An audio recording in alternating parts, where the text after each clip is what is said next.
Morning! Take two. 12:30 p.m. Yan, take two. Yan, yan po. Walang balat. Pinirito ko lang yan sa sarili niyang oil. Okay, so, tinamad akong mag-air fryer. So, that's it. Okay na yan. Maganda naman ang luto. Ito pa, pakita mo. Sinigang sa batuan. Sana ba yung ano dito? Yung bias. Ayan. Here is the biases. Ayan. Akin yan. Akin yan. Luya, bawang, sibuyas, kamatis, asin, sili palsigang, at saka batuan. No more, no less. Isa lang nilagay ni utak na bias. Anyways, nagdaan. Sorry, nabitawan. Open muna natin ang masarap na sabaw.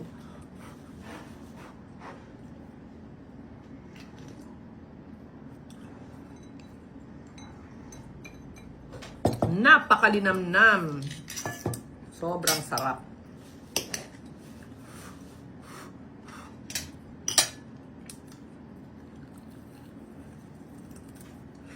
Mainit eh. Excited na, tapos mainit yung kakainin nyo.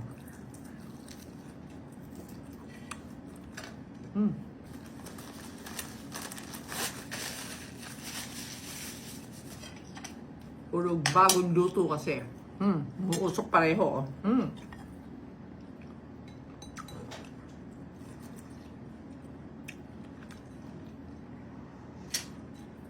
Mahal ang kamatis. 90 kilo. Konti lang nilagay ko. Mahal ang kamatis talaga. Dati nga, nag-180 pa. Nag-200 pa yata. Puto na yun. Nabenta na lang. Pero mahal pa rin.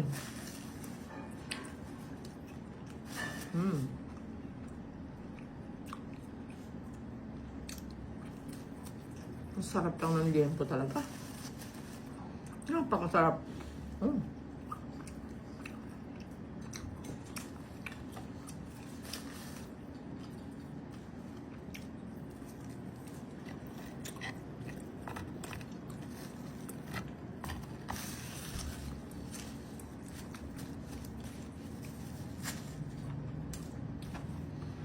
Alam nyo, kahit kumakain ako ng mga taba, pero hindi naman ayoko naman yung kumakatay yung oil niya. Nasasawa ako, nauumay ako. Kaya talagang nililesen ko pa. Ayoko nang tumutulo yung mantika.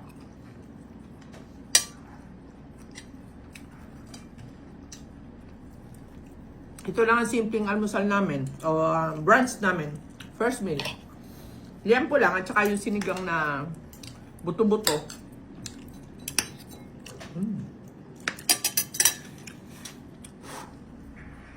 Ito yung nikap ng bias ng pork. Sarap kaya nito sa sa sinigang. Pag kayo magsisigang, lagyan nyo nito, napakalinamnam. Collagen, fats.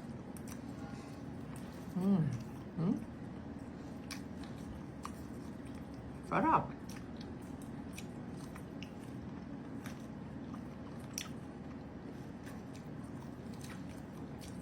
Sarap i-enjoy ng low carb.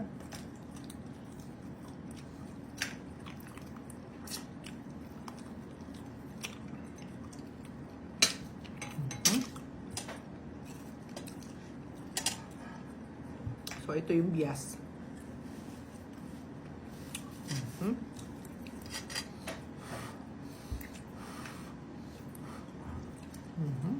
Litid, sarap. Litid at taba.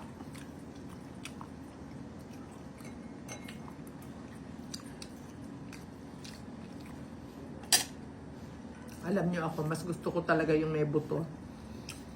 Kung sinigang, gusto ko talaga yung ganito. Saka masisigang ka ng laman, kasi mga ganun. Mas gusto ko yung buto-buto. Sarap magbuting-ting ng mga buto.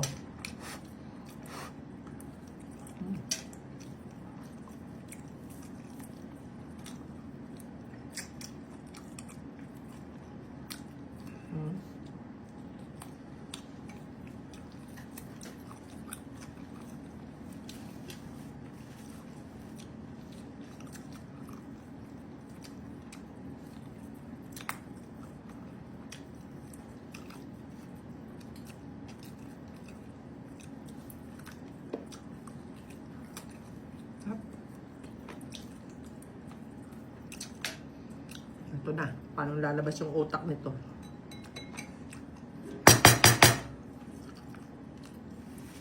Paano kang lalabas?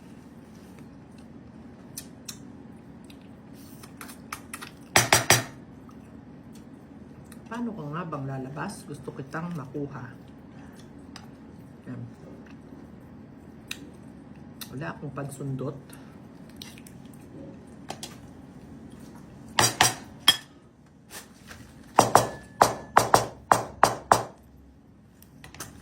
Ayaw talaga.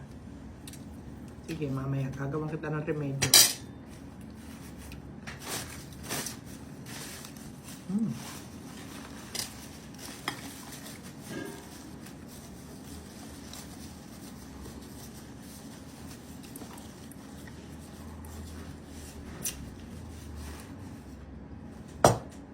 Yan lang. Tingnan nyo, yan lang. And then, mamaya second bill, bahala na. Kung ano maisipan, pwedeng kung may tira yan ribs na yan, at dagdagan na lang ng itlog, o kaya balot. Pwedeng ganun lang. O diba? 2 beses lang kami kumakain. Minsan ay 1 meal a day pa kami. Hindi mahirap mag-isip. Hindi mahirap mag-isip. Tapos na kami, graduate na kami doon sa mayat maya, isip ng kakainin, mayat maya. Tapos na kami doon. Ay, ayaw na namin ng balikan yun, ayaw na. Tama na kami sa ganito.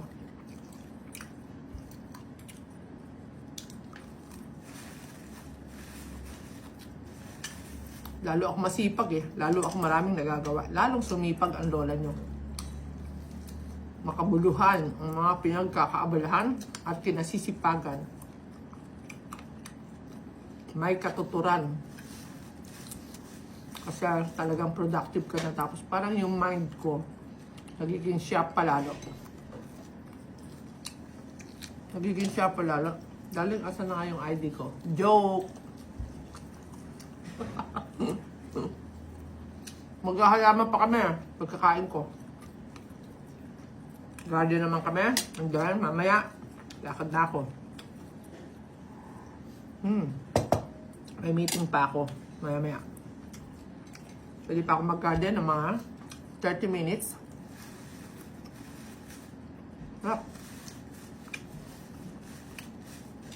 Ang sabaw pang manipis. Muusok. Wala ba kayo napapansin yung kasirola ko? Ang cute. So, mag-follow din kayo kay kay Marco Reyes. Sir Marco Reyes. Ay, eto pa. Meron pa palang isa. Gusto mo dalayin ito? Ayaw.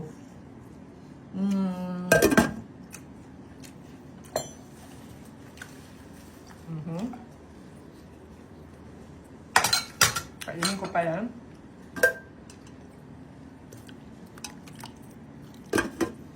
Yan. Sir Marco Reyes, thank you. Stainless na, talagang tunay na stainless. Yan ang magandang na gamitin na kasirola, kaldero, gamit, kawali sa pagluluto. Tsaka yung ceramic daw. At tsaka yung isa pa. Ano ba yung isa pa? Meron din ako noon yung mabigat na parang bato. Yun, ano tawag doon?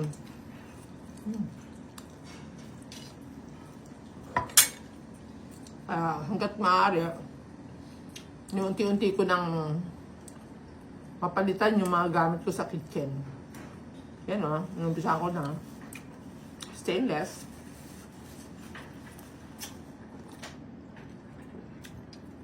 Meron na akong kawali na stainless. Kasirola. Steamer. Nakabili na ako ng stainless. Para pag ako magluluto ng Pearl of the Orient, may stainless na ako na steamer.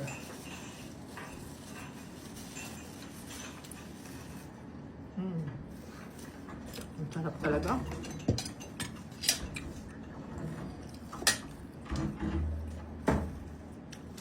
Dito naman tayo ulit.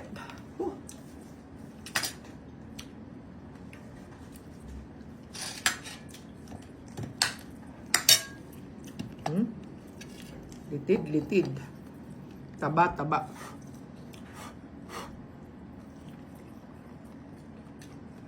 Usok pa. Mm.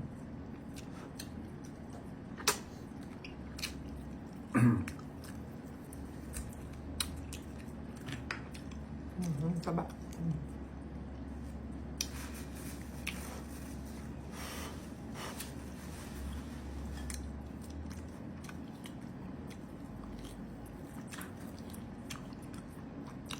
Ang lakas loob kumain ng ano, no? Ang taba ng lola nyo. Malakas ang loob talaga.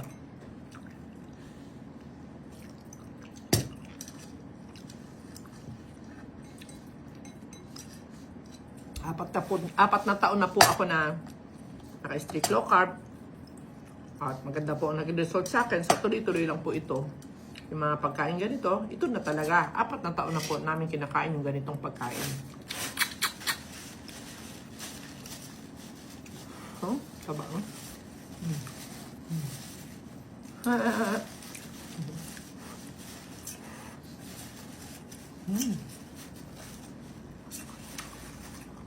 Parang bubble gum na nakakain.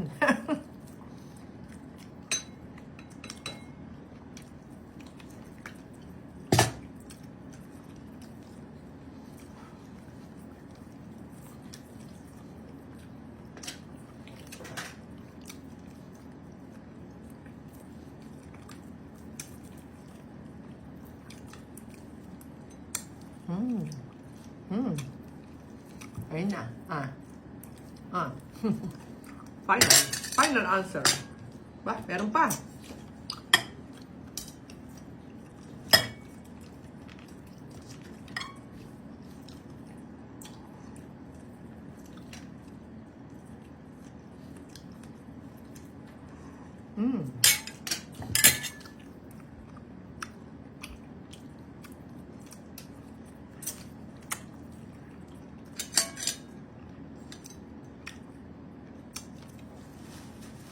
Lambot. Ito yung ribs sa kasim. Kaya malambot. Malambot ang kasim eh.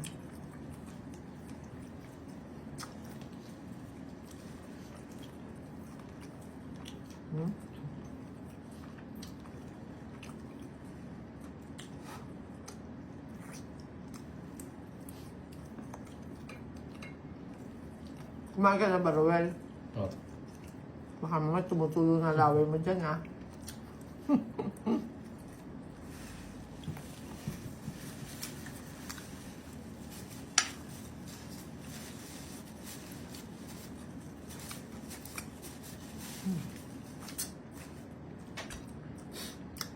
Okay. All done. Thank you, Lord. Sarap. So, eto na ang kwento. Maikli lang.